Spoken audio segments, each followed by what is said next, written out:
এই এপিসোডে আমরা মাইক্রোসফট ওয়ার্ডে কিভাবে গ্রাফ দিতে হয় তা শিখবো আমরা। আমার সঙ্গেই থাকো।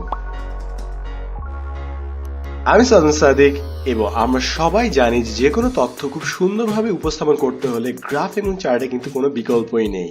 তো চলো শুরু করা যাক কিভাবে দিতে হয় আমাদের ওয়ার্ডে। তো ফার্স্ট আমাদের সিলেক্ট করতে হবে যে আমরা কোথায় গ্রাফ অথবা চার্ট দিতে যাচ্ছি। সো মনে করি আমি এখানে দিব, তো আমি মাউসের বাম পাশে বাটনটা একবার ক্লিক করি, তাহলে আমাদের কার্স এখানে চলে আসবে। তাহলে এখন যদি আমরা চার্ট ইনসার্ট করি, এখান থেকে স্টার্ট হবে চার্টটা। তো চার্ট ইনসার্ট করার জন্য ফার্স্ট আমরা ইনসার্টে যাবো উপরে বাম পাশে কর্নারে, ঠিক তার নিচে আছে হচ্ছে চার্ট, তে ক্লিক করি। আমাদের অনেক ধরনের চার্টের অপশন আছে, column chart, line chart, pie, bar, area, X Y scatter, stock, surface, রয়ারের কম্বো, অনেক, এবং সবগুলোর আবার নিজস্ব আলাদা এক ধরনের ডিজাইন আছে কিন্তু। সো প্রচুর চার্ট আছে। সো আমরা একটি নিয়ে কাজ করি, তাহলে আমরা সবগুলো বাকিগুলোর ডিজাইন ফরম্যাট বুঝে যাবো।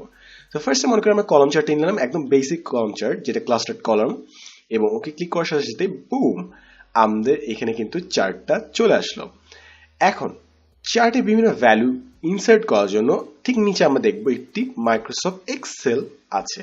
সো এখানে আমরা চাইলে ভ্যালু ইনপুট করতে পারি। ফর এক্সাম্পল এটা সিলেক্ট করলাম, তারপর 100 টাইপ করি, এন্টার প্রেস করার সাথে সাথে আমাদের রিয়েল টাইম প্রিভিউ দেখাচ্ছে। সো আমরা চাইলে যে কোনো ইনফরমেশন সাথে সাথে চেঞ্জ করে ফেলতে পারি। ইজি না ব্যাপারটা? এখন আমি মনে করি এখানে যদি আমি আইটি ইনফরমেশন দেখাতে চাই, ফর এক্সাম্পল আমার জাস্ট 3টা সিরিজ না, আমার 4টা সিরিজ লাগবে অথবা 5টা সিরিজ লাগবে, তাহলে কি করব? এখানে একটি দাগ আছে, এই দাগটা আমরা টেনে দিব জাস্ট ব্লু। তারপর এখানে যদি ভ্যালু ইনপুট করি, তাহলে দেখবো সাথে সাথে আমাদের আইটি কলাম অ্যাড হয়ে গেছে। ইজি না ব্যাপারটা? এবং আমি মনে করো এই টেবিলের ইনফরমেশনটা চার্টে দেখা যাচ্ছে। সো আমার বেসিক্যালি লাগবে খালি 3টি কলাম, এবং এইটা দেখানোর জন্য আমি এটা স্কুইজ করে দিলাম এভাবে। তাহলে আমরা যতটুকু এরিয়া সিলেক্ট করবো ঠিক ততটুকুই আমাদের গ্রাফে দেখাবে। সো আমাদের 3টা বার দেখাচ্ছে। এখন এগুলো নাম দেই। ফর এক্সাম্পল ফার্স্ট গ্রুপের নাম হচ্ছে 10 মিনিট স্কুল মেইন পেজ, বা তার আগে আমরা এখানে এ এবং বি এর মাঝখানে সিলেক্ট করি, তারপর এটাকে একটু এক্সটেন্ড করে দেই যেন দূর থেকে বোঝা যায় যে কতটুকু লেখা আসছে। এরপর ক্যাটাগরি 1-এ টাইপ করি 10 মিনিট স্কুল মেইন পেজ, যে মেইন পেজ আমরা যেখানে সব আসল নোটিফিকেশনগুলো দেই, মেইন ফেসবুক পেজ। ডান। সো এই হচ্ছে 10 minute school main Facebook page. ঠিক নিচে থাকবে হচ্ছে আমাদের লাইভ গ্রুপ, যেখানে আমাদের সব স্টুডেন্টরা খুব সুন্দরভাবে পার্টিসিপেট করে, এবং আমাদের সেকেন্ড লার্জেস্ট গ্রুপ।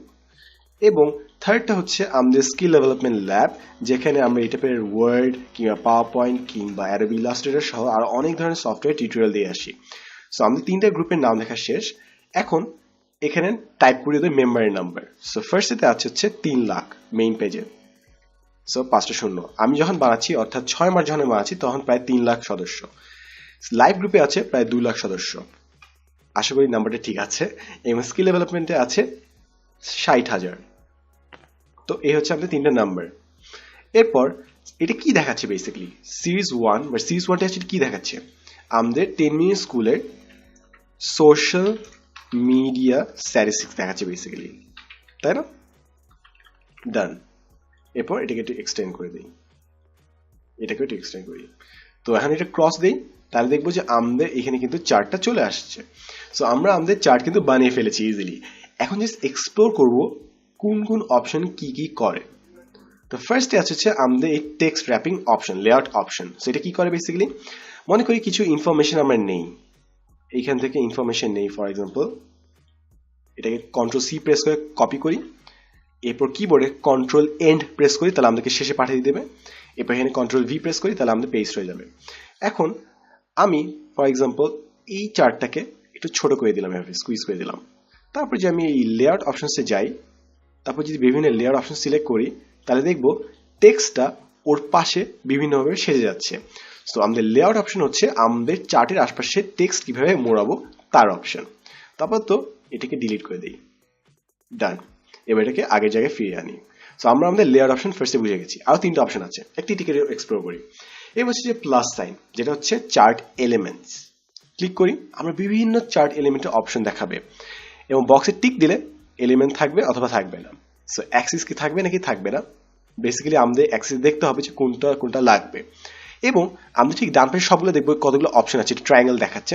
সো আমরা ট্রায়াঙ্গেলে ক্লিক করলে আরো ডিটেলস অপশন পাবো। সো আমাদের হরিজন্টাল অ্যাক্সিস লাগবে নাকি ভার্টিক্যাল অ্যাক্সিস লাগবে। আমাদের হরিজন্টাল ভার্টিক্যাল দুটোই আপাতত রাখি এবং চাইলে আমরা মোর অপশনস যে আরো অনেক ডিটেলসে কাজ করতে পারি, টেক্সট অ্যাক্সিস দেখতে পারি, ডেট অ্যাক্সিস, আরো বহু জিনিস। সবগুলো আজকে আমরা দেখাবো না, আজকে জাস্ট মেইন জিনিসগুলো দেখাবো। আমি চাচ্ছি যে তোমরা যেন বাসে যে এগুলো এক্সপ্লোর করে দেখো যে কত অপশন এর ভিতরে আছে। আমি জাস্ট মেইন জিনিসগুলো আজকে দেখিয়ে দিব। এরপর প্লাস সাইনে ফেরত যাই এবং এটাকে ক্লোজ করে দিই আগে। প্লাস সাইন, এরপর আছে অ্যাক্সেস টাইটেল। অ্যাক্সেস টাইটেল কি দরকার আছে? দরকার নেই, কারণ আমরা বুঝে যাচ্ছি যে এখানে নাম দেখাচ্ছে গ্রুপগুলোর এবং এখানে নাম্বার দেখাচ্ছে। এরপর চার্ট টাইটেল। চার্ট টাইটেল কি আমাদের দরকার আছে? বেসিক্যালি নিচে কিন্তু বলছে tell me school social media statistics, তো আমাদের উপরে চার্ট টাইটেল দরকার হচ্ছে না। চাইলে আমরা আবার চার্ট টাইটেল বিভিন্ন জায়গায় বসাতে পারি, ওভারলে, সেন্টার, মোর অপশনস। সো আপাতত এটা বাদ দিয়ে রাখি। Data levels. ডেটা লেভেলস বলতে বোঝাচ্ছে যে এই যে এগুলা বক্স, এগুলা ঠিক বক্সের উপরে আমাদের নাম্বারটা দেখিয়ে দিচ্ছে এবং চাইলে কিন্তু আমরা একটি স্পেসিফিক বার সিলেক্ট করতে পারি, তারপরে ডেটা লেভেলস রাখতে পারি, চাইলে নাও রাখতে পারি। সো আমাদের বিভিন্ন অপশন আছে। এখন ডেটা লেভেলস রাখবো নাকি রাখবো না? আমি বলবো যে রাখবো। কেন? ফর এক্সাম্পল, আমি যদি এখন ডেটা লেভেলস না দিই, তাহলে ফার্স্টে রিডারকে দেখতে হবে, সাইডে মিলাতে হবে, আচ্ছা 3 লাখ, আচ্ছা 3 লাখ, তারপর আবার এটাকে দেখতে হবে, তারপর এখানে দেখতে হবে 2 লাখ, ও আছে 2 লাখ, তারপর এখানে দেখবে, তারপর এখানে দেখবে 50,000 এবং 1 লাখের মাঝখানে কোথাও আছে, মানে ঠিক বুঝছে না যে কত হাজার অ্যাকুরেটলি। তো আমি যদি ডেটা লেভেলস দিয়ে দিই, তাহলে কিন্তু ইজিলি আমরা বুঝতে পারবো যে কতগুলো নাম্বার আছে। সো আমরা সাধারণত ডেটা লেভেলস ইউজ করব এবং কিছু কিছু ক্ষেত্রে ডেটা লেভেলস ইউজ করবো না, যখন অনেকগুলো কলম একসাথে থাকবে। সো ডেটা লেভেলস ইউজ করলে অনেক ক্লাস্টার্ড হয়ে যাবে, তো তখন মেবি আমি জাস্ট ট্রেন অ্যানালিসিস দেখাবো। তো ডেটা লেভেলস রাখবো। এখন একটি জিনিস হচ্ছে, আমি যে ডেটা লেভেলস রাখি, আমার কি এই ভার্টিক্যাল অ্যাক্সেসটা দরকার আছে? এই নাম্বারটা যে কাজ করবে ঠিক সেম কাজই কিন্তু ডেটা লেভেল করে ফেলছে, সো আমার এই অ্যাক্সেসটা দরকার নেই। সো আমি এটা সিলেক্ট করতে পারি, তারপর ডিলিট, ডান, বাদ হয়ে গেল। সবগুলো এলিমেন্টই কিন্তু সিলেক্ট করা যায়। তারপর আছে হচ্ছে আমাদের ডেটা টেবিল। ডেটা টেবিল দেবে বেসিক্যালি টেবিল আকারে দিয়ে দিবে। সো আমরা এই টেবিল থেকে জানিয়েছি, ঠিক সেই টেবিলটা কিন্তু এখানে দিয়ে দিচ্ছে। সো অনেক কনভিনিয়েন্ট কিন্তু জিনিসটা। এবং চাইলে ডেটা টেবিলের আন্ডারে আমাদের অনেকগুলো অপশন আছে, লেজেন্ড থাকবে নাকি থাকবে না। এরর বার, এরর বার অনেকটা standard deviation and all that staff বুঝায়। এটা একটু ট্রিকি স্টাফ, সো এখানে ডিটেলসে যাবো না। এখানে আমাদের percentage, standard error, standard deviation এগুলো দেখায়। সো যা যেটা লাগে আমরা দেখবো। এরপর আছে হচ্ছে গ্রিড লাইন্স। গ্রিড লাইন কি থাকবে নাকি থাকবে না? আমাদের কি গ্রিড লাইন দরকার আছে?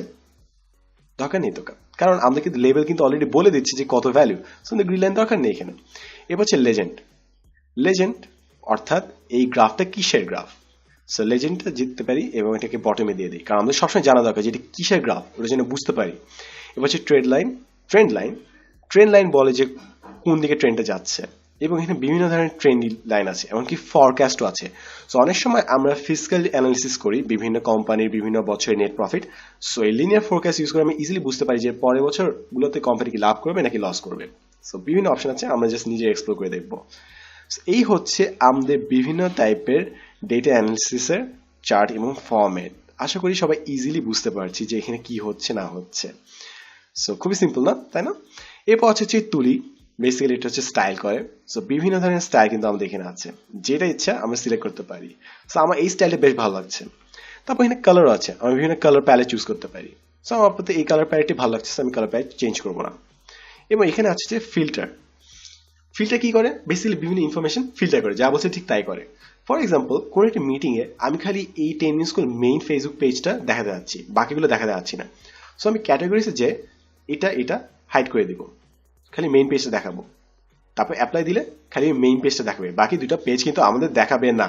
এখন যদি আমরা নেমসে যাই, নেমসে যে আমরা দেখবো যে আমাদের আরো কিছু অপশন আছে। সো আমরা যে জিনিসটা দেখাতে চাই ওই জিনিসটা দেখাবো, যে জিনিসটা হাইড করতে চাই ওটা হাইড করে অ্যাপ্লাই দিলে এটা হাইড হয়ে যাবে।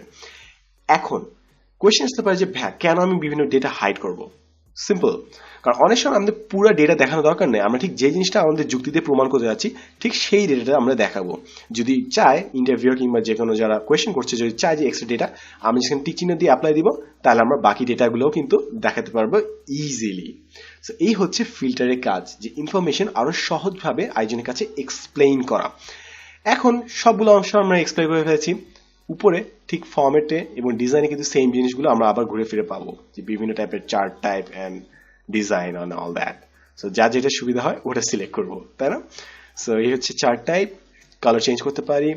লেআউটে আমরা বিভিন্ন ধরনের লেয়ার দেখতে পারি, যেটা আমরা একটু আগে প্লাস সাইন এবং তুলিতে দেখিয়েছি। এবং চার্ট এলিমেন্ট হচ্ছে আমাদের প্লাস সাইনে যা দেখায়, বিভিন্ন টাইপের এলিমেন্ট দেখাচ্ছে। সো আই হোপ আমরা পুরোটা কভার করে ফেলেছি, এবং চাইলে আমরা যদি আবার ডেটাকে এডিট করতে চাই, এডিট ডেটাতে যাব, তারপর আমরা নাম্বার রিঅ্যাডজাস্ট করতে পারবো। ফর এক্সাম্পল 4 লাখ হয়ে গেল দেখতে দেখতে মনে করি, সো এনে ডেটাতে অ্যাডজাস্ট করতে পারবো, অন্য গ্রুপে অ্যাড করে ফেলতে পারবো।